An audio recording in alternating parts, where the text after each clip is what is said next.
참 예수님 사랑합니다. 오늘 제자들이 예수님께 다가가 저희에게도 기도하는 것을 가르쳐 주십시오 라고 청을 드립니다.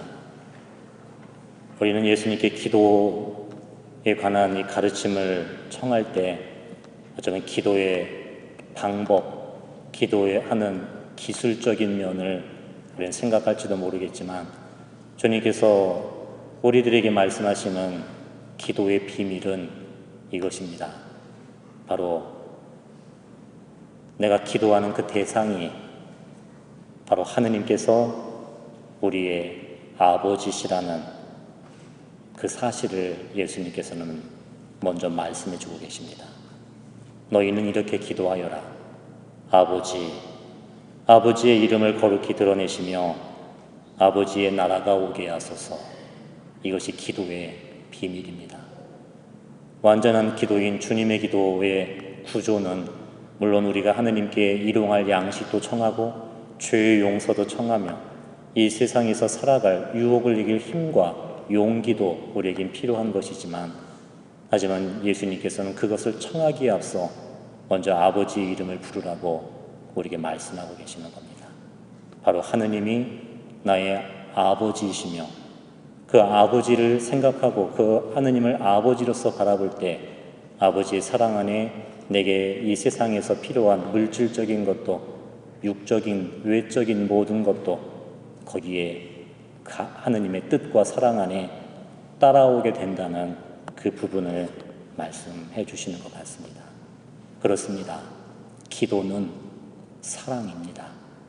기도는 바로 하느님을 나의 사랑의 아버지로 고백하는 것이고 바로 그분이 나를 외면하지 않으시는, 나를 홀로 내버려 두지 않으시는 아버지 같은 분이 아닌 그분이 나의 진정한 아버지라는 사실, 그것을 예수님께서는 당신의 목숨을 바쳐가면서까지 십자가의 죽음을 통해서 우리에게 가르쳐주고자 하셨던 사실이 바로 그 하느님이 아버지시라는 겁니다. 우리가 하느님을 아버지로 바라보지 못한다면 우리가 청하는 모든 기도는 사랑이 아니라 어떤 협상이나 거래가 될지도 모르겠습니다. 오늘 제1독서에 아브라함이 하느님 앞에 나아가 이 죄악이 가득 찬 소돔과 고모라를 멸망시켜 주지 마시기를 간청하는 그 기도의 모습이 나옵니다. 하느님 정말 죄송합니다. 소돔과 고모라의 의인 50명이 있다면, 거기서 5명이 빠진다면, 40명 있다면 정말 죄송합니다. 30명, 20명, 아니 10명만 있다면 이라며 하느님께 그 소돔과 고모라를, 그 의인을 보아 구해주시기를 청하는 그 기도는 얼핏 보면 우리가 아브라함이 하느님께 나아가 협상과 거래를 하는 것처럼 보이지만 하지만 거기에 핵심은 그것이 결코 아닌 겁니다. 아브라함은 주님께 나아갔을 때 하느님께 내가 아무것도 요구할 자격이 없는 그런 존재라는 것을 압니다. 하느님의 내가 주님과 어떤 거래할 수 있는 내 것을 가지고 있지 못하다는 것도 압니다. 아브라함은 오직 하느님께서 사랑이시며 자비라는 것을 알기에 주님께 사랑과 자비에 호소하며 그 의인들을 기억해 주시기를 청하며 기도하였던 그런 부분이었던 겁니다. 우리가 아버지께 나아가서 하느님께 그 아버지의 모습을 기억하지 못하면 우리는 하느님께 내가 기도를 얼마큼 바쳤으니 그 기도의 값으로 무언가를 이루어 달라는 우리 삶은 그분과 내가 거래하고 협상하는 그런 어떤 비즈니스의 관계로 들어설지도 모르겠습니다. 하지만 아버지와 자녀 관계에는 협상이 존재할 수가 없습니다. 아버지와 자녀 사이에는 거래가 있을 수 없는 것입니다. 그래서 주님은 이 주님의 기도를 가르쳐 주신 다음에 이런 비유를 들어 말씀해 주셨습니다. 친구 하나가 빵을 꾸러 갔을 때 그 잠자리에 친구는 단지 우정만으로 일어나지 않을 것이다. 하지만 너희가 간절히 졸라댄다면 귀찮아서라도 일어나서 빵을 주는 게 너희들의 모습이 아니냐. 하물며 하느님께 나아가 하느님의 그 아버지의 마음에 호소하고 아버지의 사랑을 부른다면 너의 아버지이신 하느님께서 너의 그 청을 어떻게 외면하시겠느냐라는 그 말씀인 것입니다. 그래서 주님께서 우리에게 먼저 하느님을 신뢰하라고, 그분을 사랑하라고 우리에게 당부하시는 겁니다. 이것이 기도의 시작이고 기도의 비밀입니다. 기도는 기술도 어떤 방법도 아닙니다. 기도는 하느님을 아빠, 아버지라 부를 수 있는 이 믿음과 사랑에서 나오는 것이고, 하느님을 나의 아버지로서 사랑하는 그 마음 속에 하느님께서 우리를 돌봐주시고 책임져 주신다는 그 신뢰로 우리가 이 세상을 살아갈 수 있다는 그 부분인 것입니다. 하지만 여전히 우리 마음은 하느님께 대한 온전한 믿음에 우리가 이르지 못하는 것 같습니다. 머리로는 알고 입술로는 아버지하고 부르지만 여전히 우리 마음 속에는 하느님을 멀리 있는 분으로, 무서운 분으로 우리는 여기고 있는지도 모릅니다. 그래서 예수님께서 우리에게 가르쳐 주시는 이 기도를 주님께서 우리 마음에 오셔서 함께 받쳐주시고 함께 이루어 주셔야 우리도 예수님을 따라 하느님을 나의 아버지로, 나의 아빠로 부를 수 있게 되는 것인 겁니다. 여전히 우리 삶을 살아갈 때 하느님의 이름을 구하고 그분의 나라와 그분의 뜻이 이루어질 때 거기에 나의 행복도 기쁨도 따라온다는 것도 알지만, 하지만 우리 머리로 또 우리가 온전히 신뢰하지 못하는 그 마음으로 우리는 하느님을 기억하지 못하고 그분이 누구이신지를 진정으로 알지 못하는 그 모습인 것 같습니다. 그래서 우리의 기도에 이 모습을 두고 나아갈 때 참 많은 그런 시련도 도전도 우리에게 있는 것 같습니다.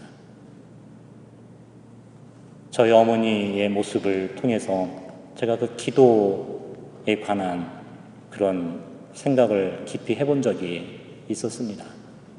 제가 어렸을 적에 아침에 눈을 떠서 제일 먼저 바라보는 모습은 저희 모친께서 촛불을 밝혀놓고 하느님 앞에 기도하는 그 모습이었습니다. 그리고 밤에 잠을 자리에 들기 전에 제가 마지막으로 바라보았던 모습도 저희 어머니께서 성상 앞에 앉아 촛불 켜놓고 간절히 기도하는 그 모습이었습니다. 하지만 철없을 때 제 마음속엔 이런 생각도 없지 않아 있었습니다. 어머니가 기도하는 모습을 정말 철부지였을 때는 무시하기도 했고 또 비웃었던 그런 어리석은 모습도 있었습니다. 기도하면 뭐하나 안 이루어지는데, 기도하면 뭐하나 우리 집은 여전히 이 모양인데, 나는 그 생각으로 그 살아왔었던 그런 기억도 납니다. 하지만 3년 전에 사랑하는 저희 어머니께서 마지막 숨을 거두시는 그 임종의 자리를 지키며 제가 깨달았던 사실이 있었습니다. 바로 하느님을 믿고 살아오시며 하느님께 이 기도로 살아오셨던 저희 어머니가 마지막 숨을 거두며 정말 용감하고 평화롭게 하느님께 돌아가는 그 마지막 임종의 자리에 저는 이렇게 고백하였습니다. 우리 모친이 하느님께 드렸던 그 모든 기도가 하나도 헛되지 않았구나. 하느님께 드려진 그 모든 어머니의 기도가 바로 여기에서 이루어지고 있구나 라는 그 사실 말입니다. 저희 모친이 저에게 남겨주고 간 기도의 비밀은 그겁니다. 우리가 하느님의 이름을 부른다면 우리의 기도는 영원하신 아버지께 올라가는 그 기도가 되는 것입니다. 그래서 우리의 모든 기도는 그냥 이 세상에서 사라져버리는 것이 아니라 영원하시며 살아계신 하느님께서 그 기도를 듣고 계셨고 영원하시며 살아계신 하느님이 그 기도에 함께하고 계셨다는 그 사실일 겁니다. 저희 모친은 한 줌 재로 이 세상을 떠나 사라지셨지만 저는 압니다. 저희 모친의 간절한 기도는 지금도 살아있습니다.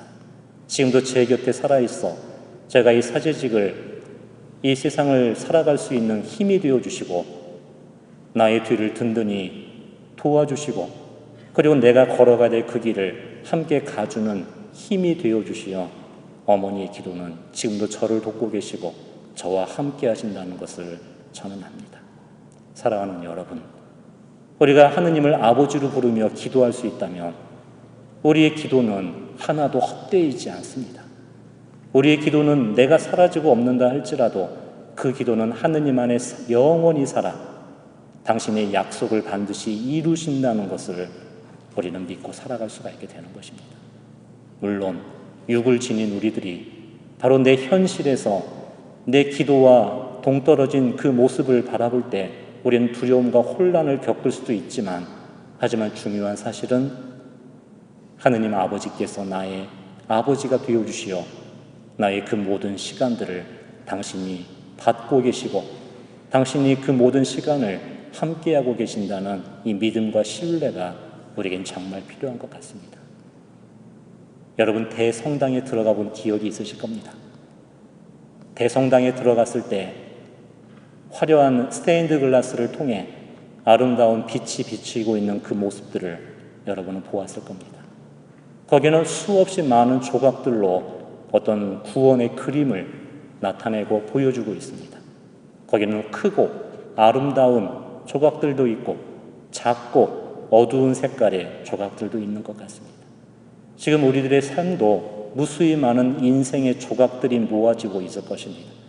때로는 기쁘고 행복한 밝은 색의 조각들도 있겠지만 어떤 시간은 너무나 어둡고 너무나 보잘것없고 의미를 발견할 수 없는 그런 조각들의 시간을 우리가 살아갈 수도 있을 것입니다. 하지만 중요한 것은 내가 어떤 시간을 산다 할지라도 그 시간을 하느님의 이름을 부르고 산다면 그 모든 시간은 하느님의 손에 맡겨지는 시간이고, 그리고 주님께서는 당신의 약속대로, 계획대로, 당신의 뜻대로 이 모든 조각을 모아 정말 아름다운 구원의 그림을 완성하실 수 있는 분이시라는 겁니다. 오늘 그래서 우리에게 필요한 것이 그 하느님, 그분께 나의 시간을 맡겨드리고 이 시간을 함께 기도하는 그 부분일 겁니다. 아버지 하느님께서 우리의 그 모든 삶의 시간을 듣고 계시고 그 모든 시간을 당신께서 이루어 주시고 함께 하여 주신다는 것, 그건 말입니다. 오늘도 이 미사 말씀과 이 성체성사를 통해 예수님께서 우리 마음에 오십니다. 그리고 그분께서 어떻게 기도해야 될지 모르는 우리 마음을 대신에 기도하고 계시고 바로 우리를 하느님께 드리는 완전한 의인의 모습으로 우리와 함께 이 시간을 살아가고 계십니다. 성체 안에 계신 예수님을 믿고 신뢰하며 그분께서 가르쳐 주신 그 하느님을 우리도 아빠, 아버지라 부르며 이 시간 함께 기도합시다.